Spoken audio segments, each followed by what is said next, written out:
Today I'd like to begin with a bit of a thought experiment. I really do want you to join in with me. As Laura invited you to do earlier, talk with your neighbors unless you're feeling kind of belligerent or introverted, but I really want some chatter. So we've spoken a lot here about President Kimball's talk, The Gospel Vision of the Arts, and he spoke of his hope that the church would produce great artists of all types and of the highest caliber, of course.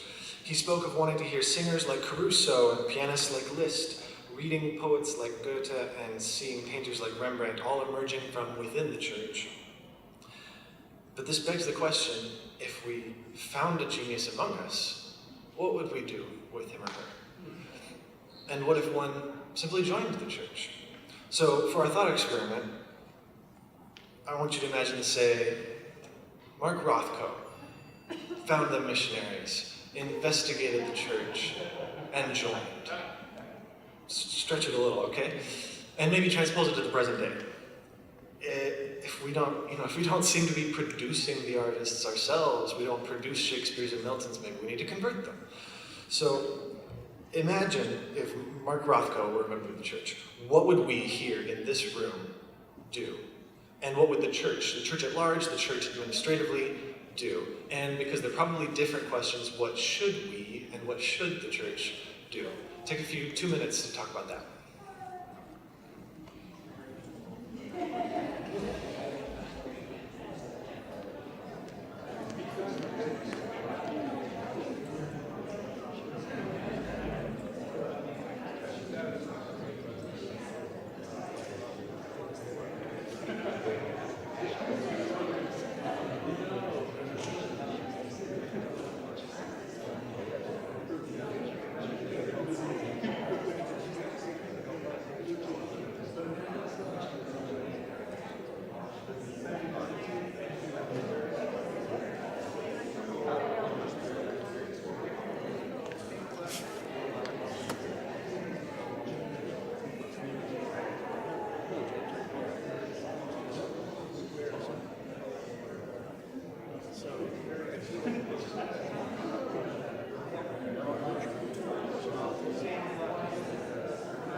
Maybe another 30 seconds or so.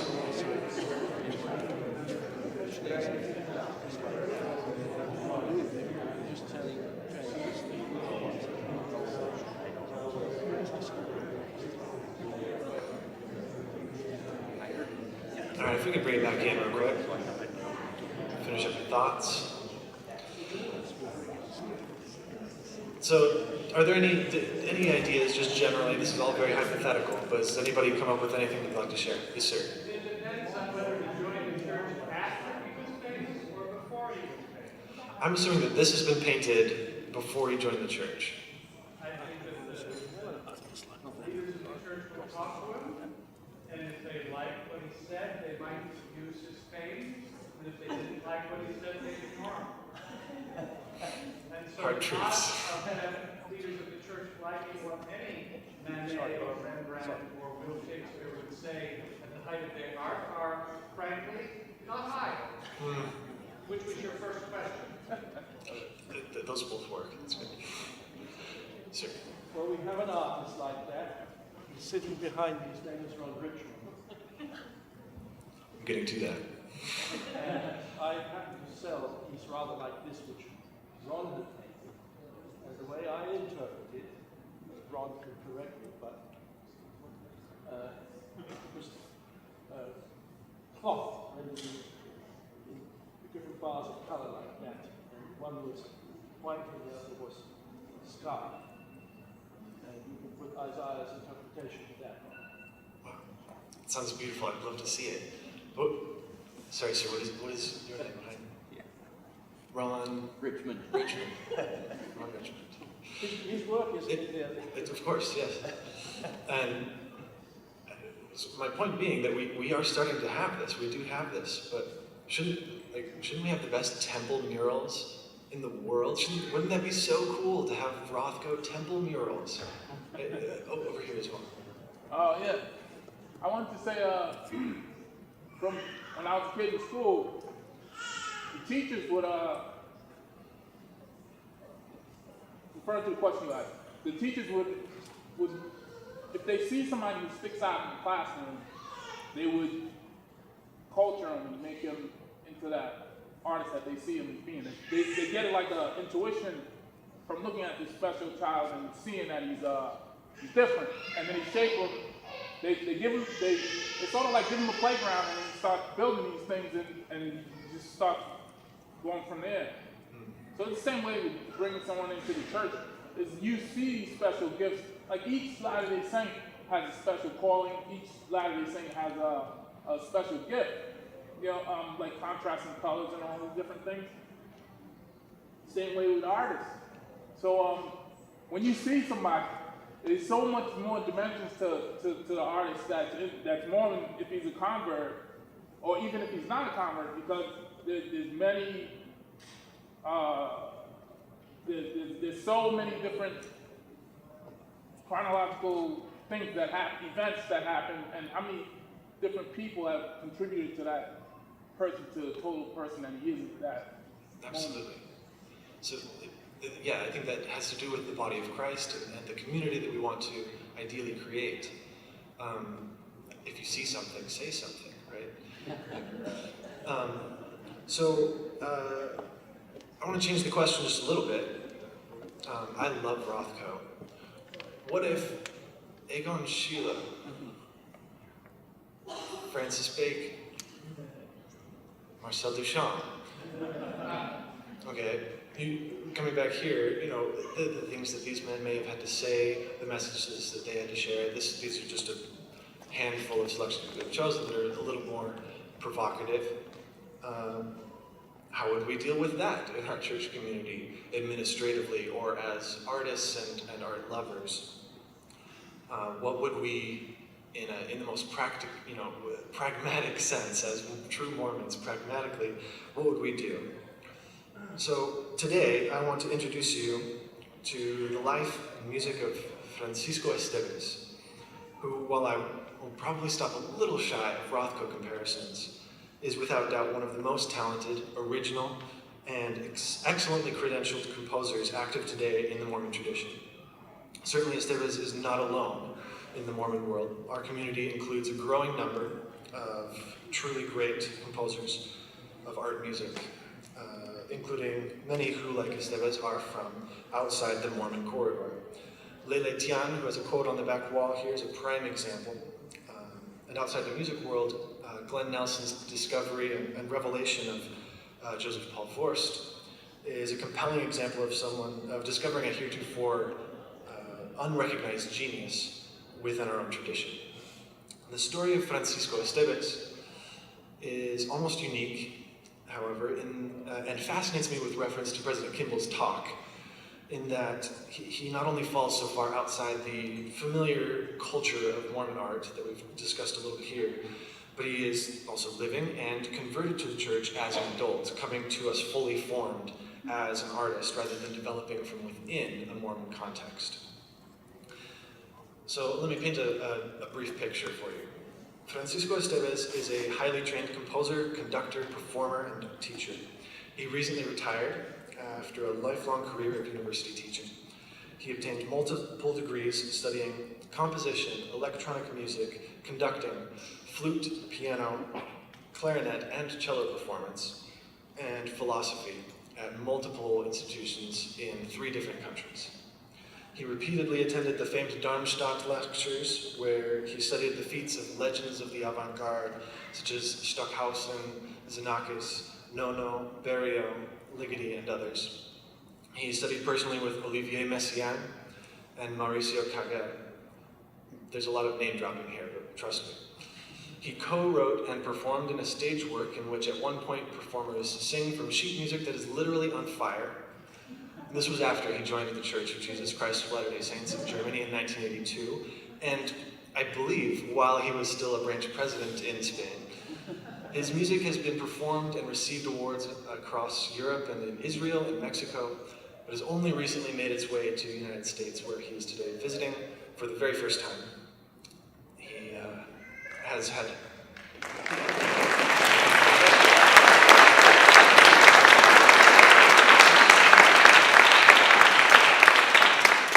family dinner with Benjamin Britten on several occasions, and collaborated and performed with the original members of the band Kraftwerk.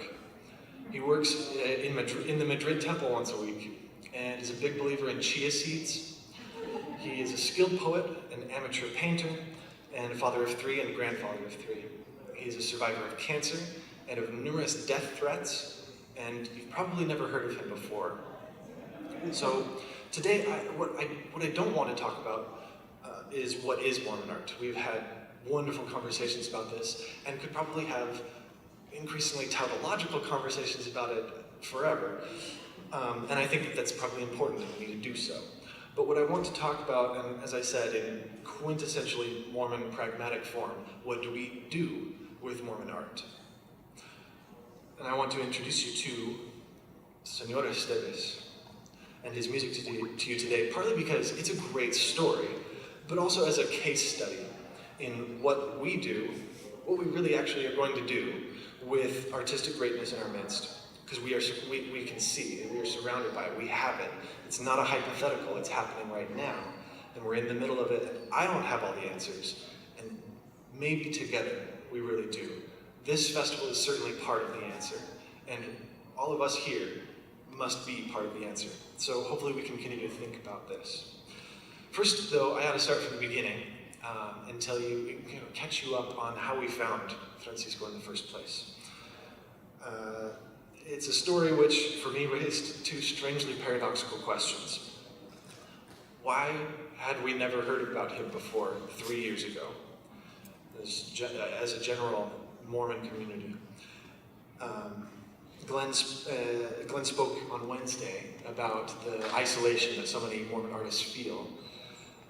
And this story is something of a cautionary tale about the potential risks or about the necessity of overcoming that kind of isolation. But the other question, paradoxically, is how did we manage to find him at all? It's a series of small miracles, and I don't think, as Glenn would say, it's not an accident that we found this one. So we begin with a mystery. Our dear Glenn was conducting some extensive research on Mormon composers in an attempt to make some sort of comprehensive history that may one day be finished. In doing this research, he came upon a talk by the composer Merrill Bradshaw, who taught at BYU for many years, at some sort of conference of Mormon art back in the 90s. And Bradshaw gave a short list of prominent Mormon composers that were actively composing at the time. And one line included the entry, Francisco Esteves, Madrid, Spain, active. And that was all the information that we had to go on to start out. There was nothing more. And Bradshaw had since passed away, so we couldn't ask him how he found this man. And Francisco has since let me know that he had never heard of Merrill Bradshaw. I have no idea how, we still have no idea how he got on this list, but I'm so glad that he did. It's a small miracle. Glenn proceeded to seek out more information about Esteves, but it was tough going. There was very little. Francisco had a website, a blog spot, that consisted of 2 photos that were in the wrong aspect ratio by far, an outdated CV, and exactly 0 contact info. There were a handful of scores available commercially, and Glenn found them here in the New York Public Library. And after seeing only 2 or so, he got the picture. This was someone important. Using his rusty but most valiant Spanish, he reached out to an online forum of Spanish contemporary music that looks like it hasn't seen an update in the 21st century. It was a long shot. Wanted, his initial post read, Francisco Esteves. It wasn't long before a still anonymous internet do-gooder came forward with a smattering of bootleg recordings made from radio broadcasts over several decades. and a link to a radio interview that had been conducted with Francisco in the early 2000s. Could still be found in an online archive. And this was about the time that I got involved. I happened to be visiting Glenn at his home, and he excitedly pulled out this score and had me sit down in front of it. And as I looked over it, it was called Juegos, a set of short piano pieces.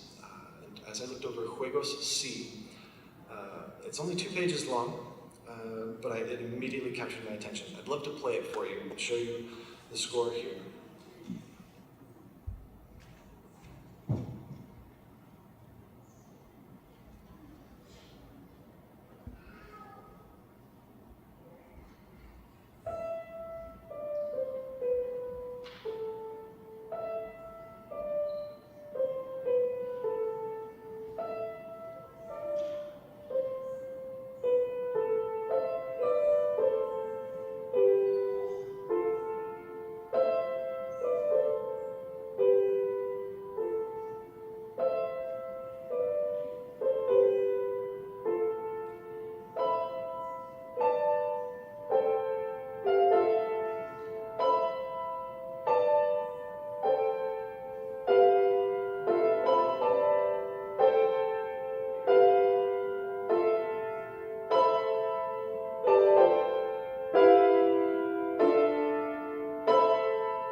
I love it so much. So I think this piece is remarkable mostly for its clarity. What you see, I give you the score because what you see there is what you get there. There's a one-to-one relationship, and it's exciting enough. It's not the only kind of good music, and most of my music doesn't look like that, but it's exciting to me. This piece begins with the simplest of materials, 5 descending, diatonic, unaccented notes with no articulation marked. From the beginning, it's clear that this piece will not be about timbre or pitch or many of the things that music tends to normally be about. 2 simple and simultaneous musical processes comprise the true material of the piece. One governing rhythms, combinatorially rearranging and dividing one of the 4 quarter notes in each bar. Each bar contains 3 quarter notes, and then the 4th is divided in various ways. Every 4th bar beginning a new type. The second process, governing pitches, adding a new interval above or below the original theme every 3 measures. The processes come to their natural conclusions at the same time, as soon as you've fulfilled all 10 fingers having a different note, and at the same time we've completed all of the combinations possible of the different rhythms, and nothing else needs to be said. The piece is over. So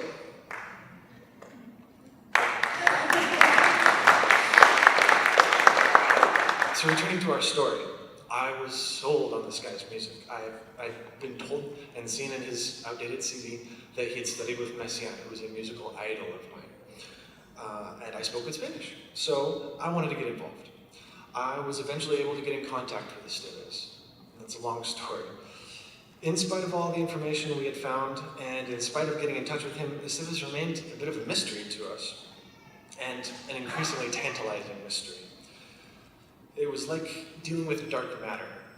It was clear that he was real and really there, and the real deal as a composer, but mostly by inference. Communication with Francisco was patchy and a bit difficult, so although not quite on a whim, absolutely at a moment's notice, I found myself flying to Spain, completely questioning my nearly non-existent credentials and hoping for the best.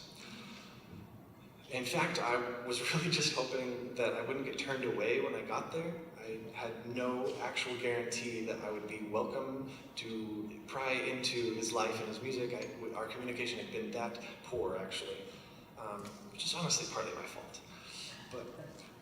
But he had conveyed to me in email that he didn't really like to talk about his music, and I couldn't quite tell, because of the nature of textual communication, whether that meant that he was just very humble, or whether there had been some sort of disavowal of his former artistic endeavors, or something like that. It sounded very serious.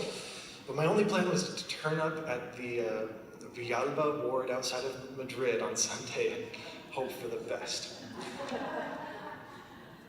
I eventually wrote a book about this whole experience, which was published by the Mormon Artists Group.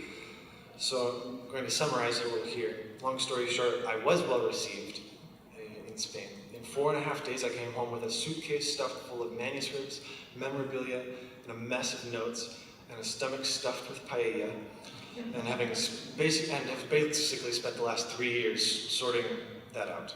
The suitcase, not the paella. I learned that Francisco's body of work was relatively large and impressively varied and continuously intriguing to me. His archive was in a terrible state of disarray, however. Whole pieces were entirely missing, could not be found. And figuring out how many of them, and tracking all of them down, and finding what years they may have been written in, or what order they were written in, was a large effort. That was the largest effort of this book. Perhaps most important to me, however, on a personal level though, was that I learned while I was in Spain that his friends and family call him Paco, which is a common nickname for Francisco. My book bears the title Paco because progressing from calling him very formally Hermano Esteves to calling him Paco was a big part of the story or the journey of this book. And though I now consider him a dear friend and a mentor, an influence on my music, he's still very much a mystery to me in some ways. So let me share you a bit of his biography. But first, since I've played for you the first piece that I encountered of his, I'd like to share with you his Opus 1, it's called Meditación, which was written in 1964 when he would have been 19. While it differs stylistically in some respects from much of his later works, you can see incipient in it a lot of the processes and ideas that he deals with later. So this is Meditación.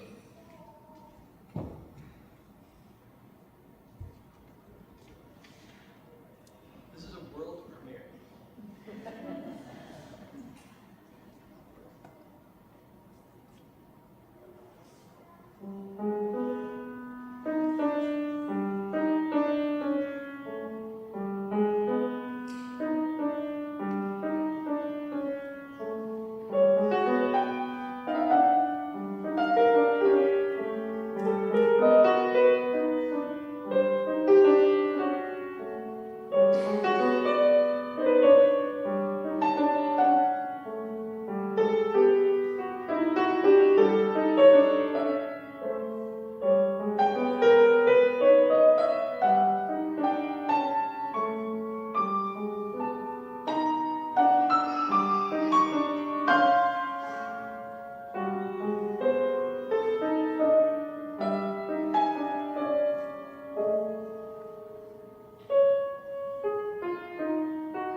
1945 in the contested region of Morocco called Western Sahara.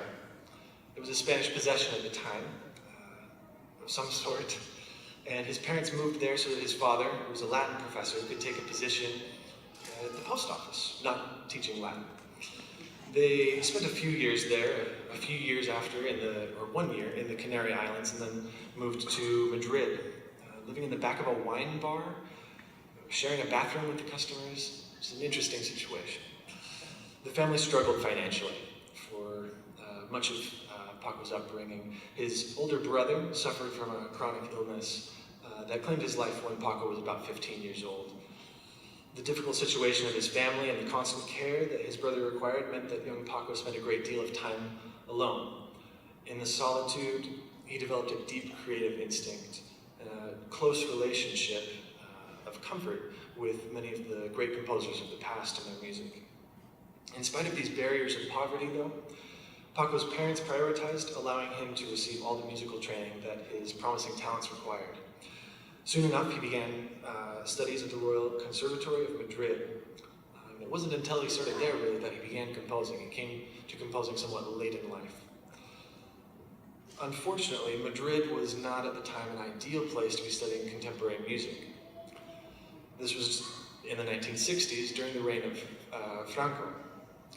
And culturally, the country was repressed and falling behind, as is a tendency in authoritarian governments throughout history, especially recent history. Artists, especially those of the avant-garde, were strictly circumscribed. It could be dangerous to make music that fell outside the regime's approval, and at the conservatory, only one of Paco's professors, Gerardo Gombau, even broached the subject of 20th century music. And although Paco involved himself in all the musical goings-on in Madrid at the time, and there was contemporary music happening, he felt disappointed by the level of experimentation available to him culturally. During his third year of studies at the conservatory, a German composer named Günther Becker visited the campus and gave some seminars. Paco was immediately obsessed by his music and aesthetics, especially his work in electronic media, which was new to him.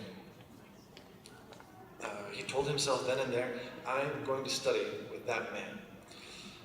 And the next year, Paco moved to Düsseldorf, where just a year shy of finishing his degree in Madrid, and began studies at the Robert Schumann Hochschule für Musik. He intended his excursion there to be a brief detour during his degree in Madrid, but he found the environment in Germany so much more encouraging and liberating that he spent the next 15 to 16 years in the country, even commuting to Utrecht in the Netherlands to complete an advanced degree in electronic music. He eventually went back to Spain one summer and passed a test that allowed him to fulfill the requirements of his original degree, but most of his activity was in Germany. And during this time, his creativity was truly fostered and it just exploded. He had a wild fury of activity for those 15 years while he was studying in Germany, and won a lot of acclaim throughout Germany and several of the other Western European countries, including Spain. Also during this time, he met a talented English violinist, and they were married and had a son, Luis, who is now a professional violinist himself. Several short years later, the couple underwent a divorce, however, leaving Paco to raise his son alone. These difficulties, combined with his study of philosophy and his curious attendance at various churches, swirled in his mind when he encountered not the missionaries, but the legendary composer Olivier Messiaen. By all accounts, and Paco's especially, Messiaen was a spiritual giant. He was one of the finest composers of the 20th century, and in my opinion, one of the most original musical thinkers that Europe has ever produced. He was also a profoundly godly man, a devout Catholic his whole life. His was a transcendent spirituality, however, finding that although focused on the person of Jesus Christ and the sacraments, he found equally heavenly expression in the songs of birds. Paco had the honor of studying with Messiaen for a short time and came away with more spiritual questions than musical answers. In the wake of all this, it does seem almost too perfect that who should arrive but the missionaries. In a last day of the transfer story that sounds straight out of the Ensign.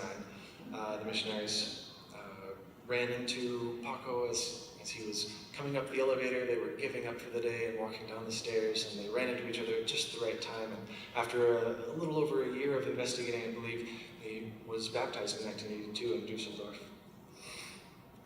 Very shortly thereafter, he accepted a teaching position in the brand new electronic music lab back in Spain in the smallish city of Cuenca. This should have been a great opportunity for Paco, but he encountered some difficulties. At about the time of Paco's arrival in Cuenca, a new branch of the church was started there. The branch president? Francisco Esteves.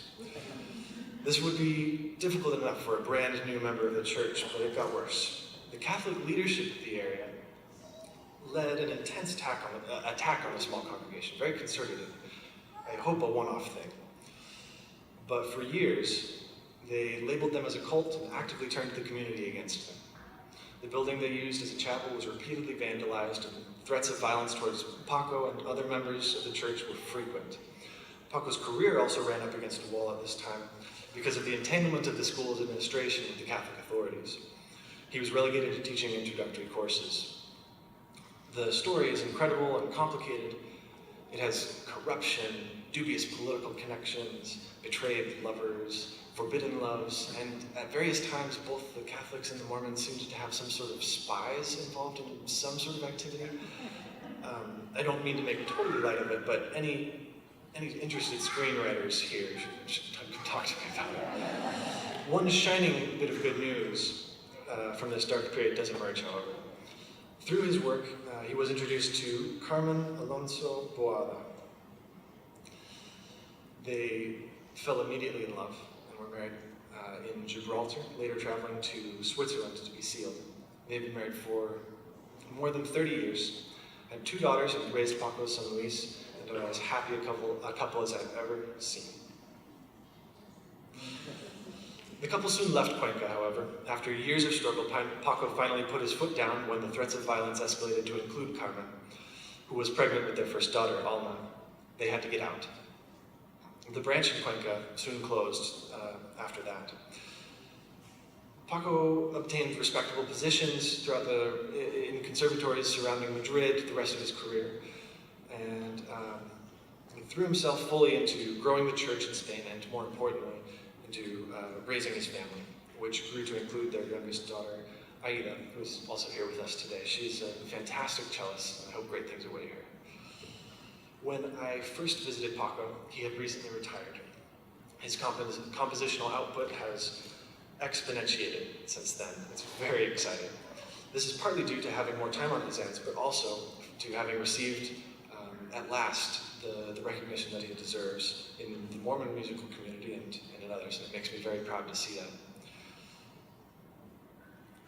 Now, I've shown you a bit of his music, but as a composer, I want to assure you that all of his music is top-notch. I wish I could show you all of it so I could show you just how great this body of work is. But you don't have to take my word for it either. There are a number of others in our midst who have performed, heard, and studied his music, and the jury is not out on this one. I worry about being a gatekeeper for what makes and constitutes good music, but I'll quote my teacher Mike Hicks, who spoke yesterday, who said, speaking of Paco, "As one elitist to the rest of them, I can testify that this music is true." Is there a Mormon sound to it, though? What makes it Mormon music, if we're going back to these topics? I'll let you judge for yourselves, but the answer is yes, it's Mormon music. This piece that I'd like to play now was written in the year 2000 and is titled Preludio a la Memoria del Ángel Moroni, a prelude to the memory of the angel Moroni. We'll just listen to a few minutes of it. It's for electronic tape and tubular bells.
hymns of the Restoration.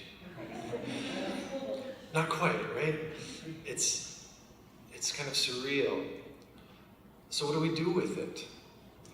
And I don't mean to be too cliche in the kind of Mormon pragmatic tradition, but what do we do with it? About 10 years ago, Paco had a bit of a scare. He was diagnosed with cancer and was told by the doctor that it didn't look good.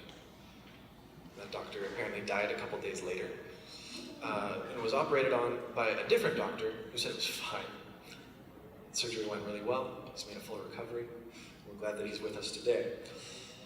But this brush with death gave him a renewed perspective on a single line from his patriarchal blessing. Something to the effect of, many will be brought to knowledge of the gospel through your music. And he couldn't claim quite that this had actually come to pass. And admirably, he began seeking to make it so. He began a string of works inspired by overtly Mormon themes and cut out the experimentalism he had spent his whole career perfecting. He wanted things to be accessible to people so that he could try to convey more easily spiritual concepts. He finished a large-scale oratorio for orchestra with chorus and soloist called El Sueño de Lehi, Lehi's Dream, and began working on pieces titled Nephi's Psalm and The Atonement. Then, overnight, it was all gone. His home was robbed. Jewelry, cash, and computers were stolen. Bars could be fixed on the windows, but the fact that Paco had not backed up any of his digital storage, and thus had been utterly lost, he'd utterly lost several years of work could not be taken away. So a modern parable, back up your storage. He was devastated, as any of us might be, and for months he couldn't put pencil to paper to continue writing. Eventually, however, his determination to fulfill his patriarchal blessing got him to take on the almost unthinkable task of rewriting El Sueño de Lehi from memory. He did so as best he could. In the end, he has expressed that he's almost grateful for the experience, because he had begun to see that changing the way that he wrote music, changing the way that he understood the world to be, and trying to change his voice accordingly wasn't honest, wasn't sincere. I do not know what the original version of El Sueño de Lehi sounded like, but the version that he completed and that I've been working on editing has Paco written all over it. Tomorrow at the singing, we'll get a chance to sing an excerpt from it that I've arranged. And the best thing about Paco's music is that it is utterly honest, earnest, and sincere. He has something distinct to say, and he says it. What fascinates me is that his music spans so many different styles and musical languages. And I think that this indicates more than mere eclecticism, but rather indicates that Paco's message transcends ideas of style and language. There's something beyond that, and I think that he would agree. In talking about his process and in talking generally, he is constantly borrowing aesthetic and devotional language from other contexts, an astounding variety of sources. Much of his music is directly inspired by Dadaism, but he has also found great meaning in Rilke. He identifies with the struggles of Jorge Luis Borges and references Kierkegaard in the title of one of his most recent pieces that he wrote for the Barlow Commission. He has used Catholic liturgical texts and borrows Bach's music and the accompaniment of a song with extremely Mormon lyrics. Yesterday, during one of the denser talks in the afternoon when the language barrier really does make a difference, I saw him pull out a book and start reading. I thought he might be checking out a little bit. I looked at the spine, Schopenhauer. Sorry to call you out. Pervasively, the language he uses to talk about music is reminiscent of ideas from Scriabin, Wagner, Stockhausen, Kandinsky, and Sufic and Vedic mysticisms. I'd like to read you some of his own beautiful words. Today, he says, I think along these lines. Sound holds the great secret of the universe, the essence of the universe. It was a joint shout of the Creator at the fashioning of the universe and of the universe as it was fashioned. The more sound I investigate or generate, the more I draw near to that primordial cry in which float together pain and joy, anguish and pleasure, torment and well-being, turbulence and calm, fear and safety, love, respect, and so many more things. The sound was part of the Creator, and through it the Creator was manifest. The Creator had the gift of transforming it into word with a capital W, and thereby was made known unto us, and brought us love and fullness. Not all of us have that gift of the word, but I believe that to a greater or lesser degree, we have the gift of knowing how to combine sounds in order to manifest ourselves and to be able to express what we are, how we think, how we feel, and to transmit our feelings and emotions. In those vibrations that we generate lies our soul. In those vibrations appears that which is essential of our being, our humanity, our human side, and our divine side. Today, in the maturity of old age, I have understood that sound enlarges, elevates, exalts, strikes us dumb, makes us melt, wilt, languish, makes us dream, clothes us, shelters us, and comes to our defense and unites us. This is why I combine sounds. In order to share my emotions, my feelings, my ideas, my thoughts, in order to share my I, my being, in order to unite other feelings and emotions, to become more human, in order to unite with the divine. To me, there is something profoundly Mormon about this worldview. In that it is so expansive, so all-encompassing, and in the very fact that it borrows so well and so freely from so many different devotional aesthetics. This kind of energy, this spiritual drive, is the kind of energy that we need to impel the future of Mormon art outside of the Wasatch Front and outside of the confines of even our imaginations. So I ask again, what do we do with Francisco Estevez? He's never sought fame. Ambition is absolutely the furthest thing from him. Paco's work is great, profoundly spiritual and devotional, and sincerely Mormon. Could we not use more of it and more like it? I'm reminded of the story of Minerva Teichert. She received the finest training and was primed to be a rising star in American painting, but eager to paint the great Mormon story and endlessly faithful to her religion, she returned to the West, where she lived a quiet frontier-style life. Still, she always wanted to be part of a Mormon artistic community. She applied to paint murals in 3 different temples before finally being able to do the Manti Temple. Although now so beloved by the church and its members, the church never purchased her wonderful Book of Mormon paintings. It was one of the great disappointments of her life that she eventually donated them to BYU. Today, the prints are sold in Deseret Book and printed in the Ensign, which is wonderful. But I find this story terribly sobering. I wonder what things would have been like if we'd appreciated and recognized her sooner. What if we'd missed her? What if we'd missed Paco? Great work has been done by the Barlow Endowment for Music Composition.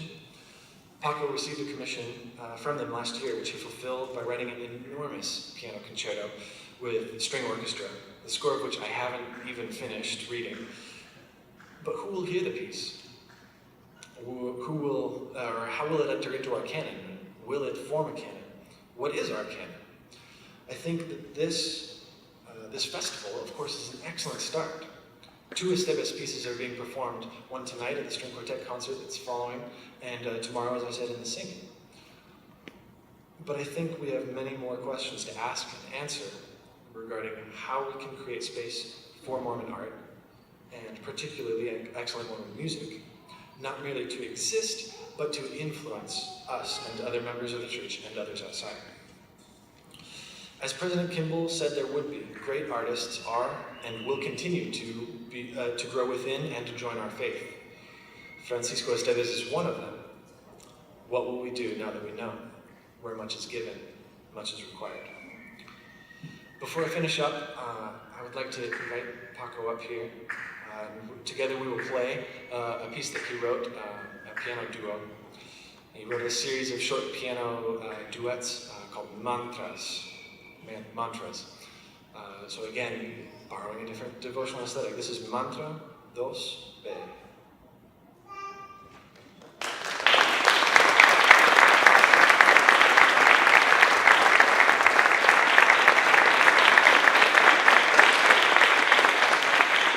following our performance, I'd like to also invite him to the stage so that questions can be directed both to myself and to Francisco.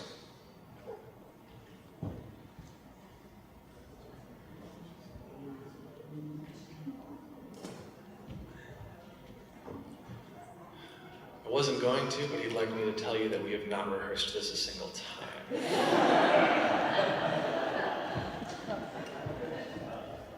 And you'll see why.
I believe we have some time for a few questions, am I right?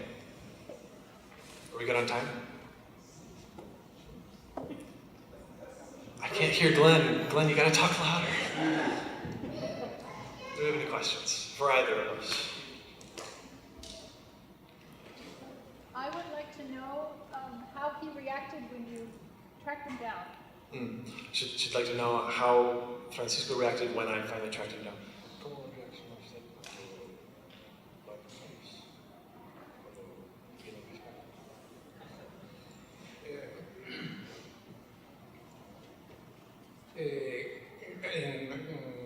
En el primer momento yo pensé que alguien se había equivocado buscando. I thought at first that someone had made a huge mistake finding me. Y me pregunté por qué alguien tiene interés en mi música. I wondered, why does someone have any interest in my music? Después conocí a Nate y me habló de que había oído ciertas obras mías Afterwards, I met Nate, and he told me that I'd heard certain of his works, y que había conseguido cierto material del que yo no disponía. Incluso pensé que se había perdido. and that Glenn and I had managed to get a hold of material that he had not seen in 20 years, that he thought had been lost. He de decir también que yo pensé en un principio, ¿quién quiere entrometerse en mi vida? So I thought from the beginning, who wants to barge into my life like this? pero luego vi que era una persona afable, una persona que verdaderamente tenía interés en aquello que yo hacía y hasta cierto punto pude abrirle mi corazón y pude abrir mi casa para él y he de decir que siempre he sido un poco escéptico en las cosas y me pareció en principio extraño, pero luego vi que verdaderamente era alguien que sí, que conocía mi música y que tenía interés por mi música. Y mi reacción fue de abrirle mis brazos y decir, bienvenido. Para mí es algo increíble, pero bienvenido. So at first it was hard for him to believe, but upon learning that I was so nice, he welcomed me. He said he opened his heart to me and opened his home to me, which is very, very true. And yeah, essentially that he had wanted to be a little closed off, but upon learning that I did know something about music and that it was a disinterested or not motivated by self-interest project, that he was willing to open up to that. Y fue muy curioso porque se lo conté a mi mujer, a mi esposa, It was very strange because I told my wife, y mi esposa dijo, ah, Paco, algo increíble, tenemos que darle bien de comer. the first thing she said was, wow, how incredible, we need to give him something good to eat. She did that. Any other questions? What was the main thing when you met those missionaries that they said that caught your attention? Que dijeron los misioneros que le agarraron la atención. ¿Qué fue la cosa mayor que dijeron que le tocó? Que me tocó a mí. Sencillo. That was really a fantastic history. Someone closed my door in Düsseldorf, and we were two bigger men. Bueno, eran dos hombres muy altos. Two missionaries. Y los recibí en mi casa, estuvieron llamando a varias puertas, pero ese edificio era todo de estudiantes. Yo ese día no tenía clase en la universidad. The missionaries were knocking doors in a student housing building, and they'd been knocking on the doors. Paco didn't have classes that day. Y bueno, los recibí, hablaron conmigo. They came in, spoke with me. Y lo más extraordinario es que después me contaron que esos dos misioneros era el último día que estaban en Düsseldorf. He later found out that for both the two missionaries, it was the last day in Düsseldorf for both of them. They were both transferred out the next day. Y que aquella mañana, al despertarse, extendieron un mapa de la ciudad de Düsseldorf, That morning, they'd spread out a map of Düsseldorf, hicieron una oración de rodillas, knelt and said a prayer, pidiéndole a nuestro Padre Celestial que les guiase con el dedo a aquel sitio asking donde Heavenly deberían Father ir. to guide their finger to the site that they should be knocking doors. This was The really ensign, right? This is from the ensign. And this finger was in the Gurlitzstrasse, and the first building in this street was my building where I live, donde yo vivía. Y cuando me contaron esa historia, yo dije, ha sido un milagro, verdaderamente un milagro. When he heard that story, he realized that it was a miracle that they found him. Porque justamente en ese tiempo yo estudiaba filosofía en la universidad At that time, he'd been studying philosophy at the university. y había estado estudiando durante un largo tiempo religiones de todo el mundo. He'd been studying the religions of the world for a long time. Y hubo una que me atrajo enormemente, fue el budismo zen. Zen Buddhism attracted him really a lot. y tenía ¿cómo decir? Un interés muy grande por todo lo relacionado con la religión. An interest in everything related to religion. Y cuando los misioneros me hablaron de la iglesia, yo dije, ¿para qué buscar más? When they first talked to him, his immediate thought was, why would I need to search for more? Si me di cuenta que después de varias charlas con ellos, eran capaces de contestar absolutamente de forma muy positiva todo aquello que yo les preguntaba. Through various discussions with them, he realized that they were able to respond positively and in a way that satisfied him to many of the questions that he had. Y a veces se les planteaba preguntas difíciles, He asked them some very difficult questions, pero me dieron respuesta a todo aquello y yo quedé conforme con ello. they gave good answers, and he followed what they had said. Ese fue el camino para el bautismo. That was the road to baptism. Perhaps one more question? Right. What is your answer to your question? What should we do? Oh no, I didn't want them to actually ask me. Talk to Glenn Nelson? No, but I think, I guess as a musician, as a composer, I'm a little jealous of the art exhibit back here. Visual art is easy to display in a certain sense, in a way that music is not, because it's bounded by time. And so, as a musician, I would like more opportunities for us to hear Mormon music, where we have a church museum of visual art. I would like to have more access and more repository of Mormon music, and we have to discuss what's Mormon music. But I think immediately, and I'm biased as a musician, but I would like more Mormon music to be more accessible. But I think that festivals like this, and if we can continue making them bigger and grander and more inclusive in the coming years, as I'm sure will be done, I think that's a step in the right direction. Question? I was just wondering if Paco had any ideas on that same question. ¿Qué hacemos con buena música, con excelente arte en la comunidad mormona? ¿Qué debemos hacer? ¿No lo podemos ignorar? No.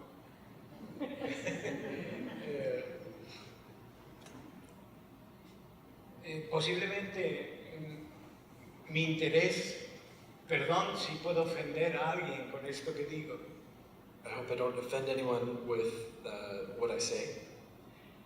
Mi interés es precisamente a través de mi música poder despertar, como he dicho antes a la esposa de Nate, el lado espiritual de aquellas personas que no tienen o tienen ese lado espiritual verdaderamente dormido. So his only interest is to use his music to awaken in others a spiritual side that may otherwise remain dormant. Y por ejemplo en España he podido comprobar que después de escuchar alguna obra mía, ha venido la gente y me ha preguntado que por qué trataba de expresar ese lado espiritual o algo espiritual a través de mi música. ¿Cuál era la razón? He's been asked after performances of his music in Spain why he's attempted to express a spiritual side in his music. Y me he dado cuenta de que a través de la música verdaderamente la gente puede pensar un poco más en todo aquello que esté relacionado con el espíritu y no con lo material. He's realized that through music, people can come in contact with the spiritual rather than the material more easily than in other ways. So I think, to answer the question, more contact with music.